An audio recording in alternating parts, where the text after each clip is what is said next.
Hi friends, welcome to our channel. எல்லோரும் எப்படி இருக்கீங்க? கண்டிப்பாக எல்லோரும் நல்லா இருப்பீங்கன்னு நான் நம்புகிறேன். எப்போவுமே பார்த்திங்கன்னா நம்ம சேமியா ஒயிட் கலரில் செஞ்சு சாப்பிட்டு பார்த்துருப்போம். இன்றைக்கி கொஞ்சம் டிஃப்ரெண்ட்டாக இருக்கட்டும்னு சொல்லி தக்காளி பச்சை மிளகாய் ஆட் பண்ணி நான் செஞ்சு பார்த்தேன். உண்மையாகவே டேஸ்ட் வேறு லெவலில் இருந்தது. எப்பவும் போல் எண்ணெய் ஊற்றி கடுகு தாளிக்கிறது, வெங்காயம், கறிவேப்பிலை, 2 தக்காளி, சின்ன சின்ன தக்காளி தான் எடுத்திருக்கேன். ஒரு பெரிய வெங்காயத்தை நான் கட் பண்ணி சேர்த்துட்டேன். ஃபுல்லாக நல்லா வதக்கினதுக்கப்புறம் லைட்டாக மஞ்சப்பொடி, உப்பு சேர்த்துக்கோங்க. நான் எக்ஸ்ட்ரா கொஞ்சமாக சிக்கன் மசாலா மட்டும் ஆட் பண்ணேன்.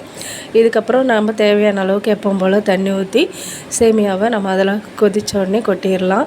இதில் என்ன ஒன்றுனா சேமியா குலையாமல் வரணும் அப்படின்னா நீங்கள் சேமியாவை கொட்டிட்டு கிண்டிகிட்டே இருக்கக்கூடாது. ஒரு 5 மினிட்ஸ் அப்படியே விட்டிங்கன்னா தண்ணி ஃபுல்லாக சுண்டி அதுவே சூப்பராக வந்துடும். நான் இன்றைக்கி பார்த்திங்கன்னா சேமியாவுக்கு தேங்காய் சட்னி தான் நான் செஞ்சேன். அதுக்கப்புறம் பார்த்திங்கன்னா பருப்பு குழம்பு, இது 2 காம்பினேஷனுமே சூப்பராக இருக்கும். அது மட்டும் இல்லாமல் இப்போ நீங்கள் நைட்டு வச்ச வெண்டைக்காய் புளி குழம்பு அந்த மாதிரி இருந்துச்சுன்னா அதுலேயுமே நீங்கள் வச்சு சாப்பிட்லாம். ரொம்ப டேஸ்ட்டாக இருக்கும்.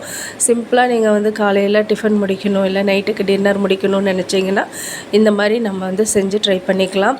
வீட்டில் இருக்க பழைய குழம்பு, மீதி இருக்க குழம்பையும் நம்ம இந்த மாதிரி இதோடு வச்சு சாப்பிடும் பொழுது இன்னுமே நமக்கு டேஸ்ட் சூப்பராகவே இருக்கும்.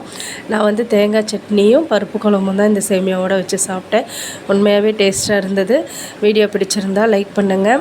நம்ம வீடியோவை புதுசாக பார்க்குறீங்க அப்படின்னா மறக்காமல் நம்ம சேனலை சப்ஸ்கிரைப் பண்ணுங்கள், லைக் பண்ணி ஷேர் பண்ணுங்கள். தொடர்ந்து உங்களுடைய சப்போர்ட்டை கொடுங்க. தேங்க்ஸ் ஃபார் வாட்சிங் ஃப்ரெண்ட்ஸ். Thank you so much.